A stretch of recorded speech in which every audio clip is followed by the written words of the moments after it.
संगम विहार विधानसभा से लेके अपना मदनगीर तक जितनी हेल्प हो सकती थी लोगों को घरों में पहुंचाई, रास्तों में मिला बुला कर दी, क्योंकि हर घर तक पहुंचना संभव नहीं था। तो जितने लोगों को हम कर सकते थे हमने करी, और यहाँ तक कि मेरी बेटी की LIC भी मैंने इस सेवा में लगा दी।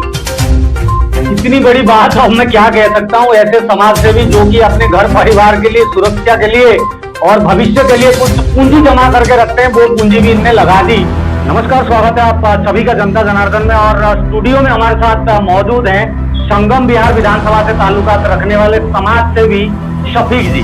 शफीक जी, पहले बहुत बहुत स्वागत करता हूँ आपका। धन्यवाद जनता जनार्दन चैनल का, और रमेश जी आपका मैं धन्यवाद करता हूँ कि आपने मुझे इस लायक समझा और इनवाइट किया। आपका बहुत बहुत धन्यवाद जी। तो आज इस कड़ी में, क्योंकि शफीक भाई को अगर आप जानते हो, संगम विहार और देवली विधानसभा में रहते हैं, दक्षिणी दिल्ली में रहते हैं, तो शफीक भाई को आप जानते होंगे। क्योंकि कोरोना संकट काल की बात करें, विगत 2 साल होने वाला है कोरोना संकट काल में, जनता की बात करें, परेशानियों की बात करें, लगातार जनता को हर प्रकार की मुसीबतों का सामना करना पड़ता हुआ आ रहा है। पूरी जनजीवन सभी की अस्त व्यस्त हो रखी है। अभी कमाई को लेके, खासकर अपनी जान को जोखिम में डालकर कई सारे लोगों ने इसमें मेहनत की है। उस कड़ी में शफीक भाई आते हैं, और शफीक भाई बहुत काम कर चुके हैं। शफीक भाई, थोड़ा सा कोरोना काल में आपने जितनी मदद की है, पहले उस संबंध में थोड़ा सा जनता को बताएं। पिछले साल आपने क्या कुछ किया था? जब पिछले साल मैं आपको बताऊं, कोरोना काल जब शुरू हुआ तो बहुत लोगों को बहुत ज्यादा परेशानी थी, काम धंधे नहीं थे, लोग घरों में बंद थे। कुछ लोग ऐसे थे रोजगार जिनके पास बिल्कुल था ही नहीं, क्योंकि लॉकडाउन की वजह से। तो ऐसे लोगों का, परिवारों का हमारे पास रिक्वेस्ट आई राशन पानी के लिए और अदर हेल्प के लिए। तो हमने संगम विहार विधानसभा से लेके अपना मदनगीर तक जितनी हेल्प हो सकती थी लोगों को घरों में पहुंचाई, रास्तों में मिला बुला कर दी, क्योंकि हर घर तक पहुंचना संभव नहीं था। तो जितने लोगों को हम कर सकते थे हमने करी, और यहाँ तक कि मेरी बेटी की LIC भी मैंने इस सेवा में लगा दी। कितनी बड़ी बात अब मैं क्या कह सकता हूँ। ऐसे समाज सेवी जो कि अपने घर परिवार के लिए, सुरक्षा के लिए और भविष्य के लिए कुछ पूंजी जमा करके रखते हैं, वो पूंजी भी इनने लगा दी, और लगा करके समाज सेवी के रूप में आप लोगों के सामने प्रस्तुत किया अपने आप को, और तन मन धन से लगातार आप लोगों की सेवा करते हुए आ रहे हैं। और अच्छा, इस बार जो लहर आई थी, दूसरी लहर की बात करें, इसमें तो बहुत ज्यादा ही दिक्कत थी और बहुत ज्यादा भयावह परिस्थिति भी थी। खाने पीने को लेके ज्यादा परेशानी तो थी नहीं, मगर ऑक्सीजन और दवाई, हॉस्पिटलाइजेशन की समस्या ज्यादा थी। इसमें क्या कुछ? मैं आपको बताऊं, मेरे वार्ड में, वार्ड 84 है, आप वहां जाइए, आप लोगों से वहां पता कीजिए कि शफीक के द्वारा आपको ऑक्सीजन मिली या नहीं मिली, हॉस्पिटल में एडमिट करवाया गया या नहीं करवाया गया। मैंने काफी ऐसे परेशान लोगों को, जिनको ऑक्सीजन कहीं से नहीं मिल रही थी, या तो उनसे बोला जा रहा था 20,000 ऑक्सीजन सिलेंडर के जमा करो, मैंने अपने पास से उनको ऑक्सीजन सिलेंडर उनके घर पर भेजा, और जितनी मेरे से मदद हो सकती थी मैंने की। किसी का हॉस्पिटल में एडमिशन करवाया, किसी को किसी तरीके से। मेरे काफी साथी हैं, उनका मैं सबका नाम नहीं ले सकता, जो मेरे साथ जुड़े हुए हैं, उन सबने भी तन मन धन से मदद करी। इस लॉकडाउन में, जो अभी लॉकडाउन लगा था, इसमें लोगों ने राशन पानी से किसी भी तरीके से ज्यादा मदद नहीं करी है। उसमें भी मैं आपको हर जगह दिखाई दिया हूँ कि लोगों के घरों में राशन पहुंचा रहा हूँ, और इसलिए मैं ज्यादा ना बेहतर बता पाके, आप मेरे एरिया में जाएं और जनता से पूछें तो आपको ज्यादा बेहतर। नहीं, ये मैं अपने चैनल के माध्यम से पुष्टि करता हूं, क्योंकि मैं इनको लगातार कोरोना संकट काल के बाद से फॉलो करता हुआ आ रहा हूं। मैं भी इनका एक काफी प्रशंसक हूं, क्योंकि इनके कामकाज और समाज सेवी की जो रूपरेखा देख के मेरे को गर्व महसूस होता है कि संगम विहार विधानसभा में इस प्रकार के लोग मौजूद हैं, जो कि अपने परिवार की सुख समृद्धि को छोड़ करके, अपनी बेटी के LIC को तोड़ करके, उसके जमा हुए पैसे को तोड़ करके जनता की सेवा में लगा दिए हैं। लगभग पैसों की बात तो नहीं करते हैं। अगर मोटा मोटी मैं पूछूंगा कि 1.5-2 साल में जितने आपने सेवा की है, और खासकर तन मन धन से जितनी भी सेवा की है, कितने क्या कुछ लग गया होगा? पैसे की बात तो मैं नहीं करता, क्योंकि मैंने अपनी जिंदगी में कभी, रमेश जी, पैसे की कोई अहमियत नहीं समझी। मैं बहुत नॉर्मल परिवार से आता हूँ, और मेरा एक छोटा सा बिजनेस है। मैं उस बिजनेस से जितनी भी इनकम करता हूँ, वो हाफ इनकम इस अपने सेवा के काम में हमेशा लगाता हूँ, हर महीने। और दूसरी बात मैं आपको बताऊं, जो बहन बेटी होती है, जिसकी परिवार में कोई नहीं है, जिसका ऊपर वाला तो सबका है ना, उसी तरीके से मैं उनका छोटा भाई बनके उनकी सेवा कर देता हूँ शादी ब्याह में। और किसी अदर टाइप की परेशानी होती है, किसी को किसी भी तरीके से कोई परेशान कर रहा है, उसमें मैं भी उनकी हेल्प करता हूँ, चाहे वो फिर पैसे से मदद हो या किसी भी तरीके से हो। अच्छा, समाज सेवी की रूपरेखा की बात करें, शफीक भाई को सब कोई जानता है, यानी कि संगम विहार विधानसभा में हर एक व्यक्ति शफीक भाई से ताल्लुकात रखते हैं, जानकारी रखते हैं।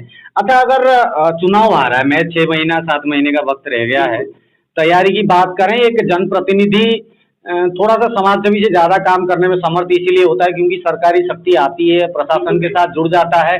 तो मैं आपसे सवाल करूंगा, उसके बाद भी सवाल की कड़ी में वैसे ही सवाल पनपेंगे जब आप मेरे सवाल का जवाब दे पाएंगे। क्या जो चुनाव आ रहा है इस बार निगम के चुनाव में आप शिरकत करने वाले हैं या प्रतिनिधि के रूप में आने वाले हैं जनता के सामने? मैं आपको बता दूं कि काफी लोग ऐसा कहते हैं कि समाज सेवक जो होता है उसे समाज सेवा करनी चाहिए, राजनीति में नहीं जाना चाहिए।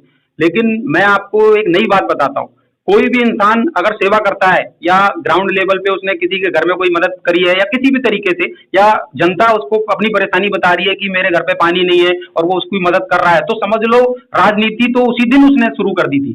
असलियत जमीन की ये है। तो मैं आपको एक चीज बताता हूँ, जो समाज सेवक होता है वो अपने लेवल पे अपने आसपास से इकट्ठा करके कैसे भी पब्लिक की सेवा करता है, लेकिन अगर उसके पास पावर होगी तो वो और बेहतर तरीके से जनता की सेवा कर पाएगा। मैं आपको बताऊं, हमारे एरिया में वार्ड 84 में निगम पार्षद उर्मिला यादव जी हैं, विधायक हमारे दिनेश मोनिया जी हैं। उनकी शिकायत समझ लो या काम ना करना समझ लो या परेशानी में या उन्होंने ध्यान नहीं दिया, कुछ भी समझ लो आप, तो उनकी समस्याएं जो होती है पब्लिक की वो मेरे तक आती है, मेरे ऑफिस में भी आती है, फोन पे आती है, व्हाट्सएप पे भी है, कॉल रिकॉर्डिंग पे भी है। यहाँ तक मैंने एक समाज सेवा के रूप में हमारे निगम पार्षद को भी बोला कि ऐसी ऐसी परेशानी है, लेकिन वो उस पर ध्यान नहीं देते, लास्ट में मुझे ही करना पड़ता है। काफी लोगों का ऐसा मेरे को कॉल आया कि हमारे यहाँ पे पानी नहीं आ रहा है, 1.5 महीने से बोरिंग खराब पड़ा हुआ है। निगम पार्षद के पास कंप्लेंट करी, उन्होंने बोला अभी टैंकर नहीं मिल सकता, सारी जनता को परेशानी है। लेकिन मैं एक जनप्रतिनिधि तो नहीं हूँ, लेकिन जनता से जुड़ा हुआ हूँ। हमारा एरिया है, हमारा संगम विहार है, 25 साल से मैं वहां रह रहा हूँ, तो वो जनता मेरी ही है।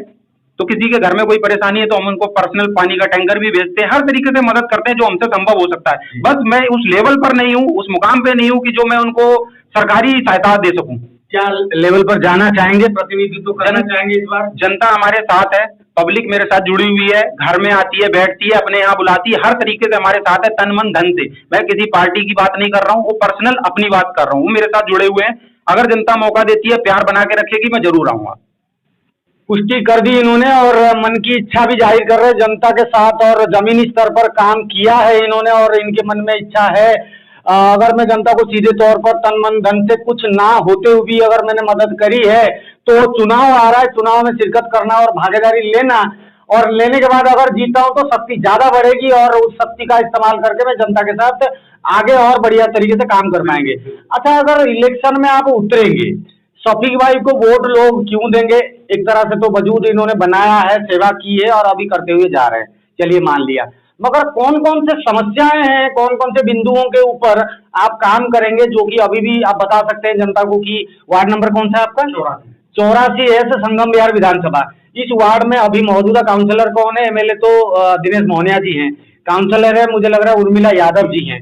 तो आप ये बताएं उनके कामकाज से आप कितना खुश हैं, सेटिस्फाइड जनता है कि नहीं है, और कौन कौन के बिंदुओं के ऊपर बेहतर हो सकता था जो वो नहीं कर पाए, आप करना चाहेंगे चुनाव में आने से पहले? देखिए, आम आदमी पार्टी ने काफी वादे किए थे, केजरीवाल साहब ने भी किया था कि 700 लीटर पानी हर रोज देंगे। हमारे जो वार्ड का मेन मुद्दा है, मैं दूसरे वार्डों की बात नहीं कर रहा हूँ, हमारे वार्ड की कर रहा हूँ, कोई भी जाके वहां पे सर्वे कर सकता है। वहां पर लोगों को पानी नहीं मिलता है, बोरिंग है, बोरिंग किए जा रहे हैं, नए भी हो रहे हैं, लेकिन वो किसी खास कार्यकर्ताओं को मिलते हैं, ये आप ग्राउंड पे देख सकते हो। दूसरी बात, ये जो बोरिंग है 15 दिन में पानी आता है, किसी से 20 दिन में आता है, किसी से महीने में, किसी से 1.5 महीने में। ये पब्लिक परेशान है, जो सक्षम है वो तो टैंकर पर्सनल खरीद के काम चला लेगा, लेकिन जो गरीब तबके का लोग है, इंसान है, जो गरीब मजदूरी करता है, वो इंसान कहां से पानी लाएगा? सबसे बड़ी समस्या है पानी।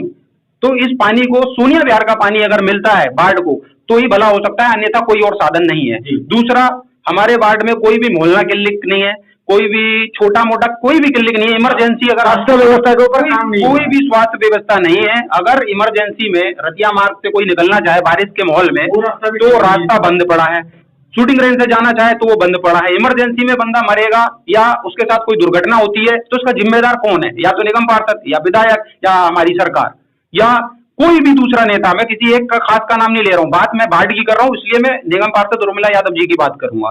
तो इस मामले में उनको, वो अगर उनके अंडर में नहीं आता है स्वास्थ्य सेवा, अपने विधायक जी से बोलकर, केजरीवाल जी से बोलकर या किसी भी तरीके से, निगम पार्षद अगर चाहे तो बारात घर भी बन सकता है, निगम पार्षद अगर चाहे तो स्वास्थ्य सुविधाएं भी मिल सकती है, निगम पार्षद अगर चाहे तो सोनिया विहार का पानी भी मिल सकता है। लेकिन शर्त यह है कि चाहेगा कौन? तो अगर मैं नियत नहीं हूं, नियत होगी तभी तो ऐसा होगा। अगर नियत है तो अभी तक क्यों नहीं हुआ? और दूसरी बात, उस लेवल पे काम भी नहीं किया जा रहा है। सबसे बड़ी बात मैं आपको बता दूं कि अगर निगम पार्षद ऐसा कर देंगे तो उनके कार्यकर्ताओं को और उनके जो बोर चलाने वाले लोग हैं उनकी कमाई आमदनी बंद हो जाएगी। तो कोई भी चाहता ही नहीं है, सिंपल ये है। और संगम बिहार के लिए या ग्राउंड लेवल पे काम वही कर सकता है जिसे पैसे की चाह ना हो और जो तन मन धन से जनता की सेवा करे। हाँ बिल्कुल। अगर मेरे पास पावर आती है, मैं कल को बता रहा हूं आपको, मेरे पास पावर आती है तो मैं इतना कह सकता हूं कि जनता को मैं निराश नहीं होने दूंगा। मैं उनके एरिया का हूं, उनकी गली का, उनके मोहल्ले का, उनका बेटा हूं, भाई हूं। सब लोगों के लिए ऐसा काम करूंगा कि वो ये कह सकें कि हाँ, किसी ने काम करके दिखाया है। मैं मेन फोकस मेरा सोनिया बिहार का पानी रहेगा, स्वास्थ्य सुविधा रहेगी और एरिया के लिए पार्क वगैरह रहेगी, जो कि हमारे एरिया में है ही नहीं। अच्छा, अगर पार्टी संबंधित बात करें, आपने बिंदुओं के ऊपर तो काफी बढ़िया आपने तर्जमा किया है कि इन इन बिंदुओं के ऊपर काम होना चाहिए और मैं निराश भी नहीं करूंगा। बहरहाल यहाँ पर अगर बात आती है पार्टियों की, बीजेपी, कांग्रेस, बीएसपी, भाजपा और भी तमाम सारे पार्टियां हैं, निर्दलीय की बात आती है तो चुनाव लड़ने की बात करें तो चुनाव फिर आप कहाँ से टिकट लेंगे, किस तरीके से पार्टियों को आप सम्मिलित करें? देखिए मैं बताता हूँ आपको, मैं किसी भी पार्टी से जुड़ा हुआ नहीं हूं अंदर से, लेकिन मेरी जो विचारधारा है वो कहीं ना कहीं किसी ना किसी पार्टी से मिलती है। जिससे मेरी विचारधारा मिल रही है या मिलती है, मैं उस पार्टी से डिमांड करूंगा टिकट के लिए। अगर टिकट देते हैं तो बहुत अच्छी बात है। समाज में मेरी और मेरे साथ पब्लिक है, इतनी इज्जत मैंने कमा रखी है समाज में कि उनको, पार्टी को भी निराश नहीं करूंगा। और अगर पार्टी मौका नहीं देती है तो मुझे चाहे निर्दलीय आना पड़े, लेकिन मैं मैदान में जरूर उतरूंगा। क्या बात है, इन्होंने आज जाहिर कर दी। तो 84 की जनता आज देख लें, शफीक उर्फ और रेहान शफीक भाई उर्फ रेहान, ये संगम बिहार विधानसभा और वार्ड नंबर 84 से आते हैं। समाज सेवी की रूपरेखा इन्होंने बना रखी है और आज खुलासा कर रहे हैं, परिस्थिति चाहे कुछ भी हो, मैं टिकट लाऊं या चाहे ना लाऊं, एक समाज सेवी की रूपरेखा मैंने बना रखी है। जनता की सेवा के लिए जद्दोजहद कोशिश करते हुए आ रहा हूं और आने वाले दिनों में चुनाव लड़ने की भी फिर भी तैयारी कर रहा हूं और मैं करूंगा। मगर फिर भी एक टिकट मांगने की बात जहां तक है, कहां से मांगेंगे आप टिकट? मैं सबसे पहले तो देखिए, मेरी विचारधारा जिस तरीके की है, मैं उस पार्टी के साथ जाना चाहूंगा जो पार्टी सबको साथ लेके चलने की बात करती है। उसके लिए कोई भी धर्म जाति मायने नहीं रखती है और विकास के मुद्दे पे उसका हमेशा रहा है। तो मैं बात करूंगा कांग्रेस की, तो मैं एक बार कांग्रेस पार्टी से भी संपर्क करूंगा इस मामले में और अपने एरिया के बारे में उनको पूरी डिटेल देंगे। हमारे साथ कितने लोग जुड़े हुए हैं, कितनी पब्लिक जुड़ी हुई है ग्राउंड लेवल पर, इसकी पूरी डिटेल उनको भेजेंगे। और बाकी पार्टी के उच्च अधिकारी जो बैठे हुए हैं ग्राउंड लेवल पर दिल्ली के, वो फैसला करेंगे। बिल्कुल बिल्कुल जरूर, क्योंकि कर्म करना इंसान के हाथ में है और फल की चिंता तो क्या करें, मगर कर्म कर चुके हैं, फल भी प्राप्त कर चुके हैं।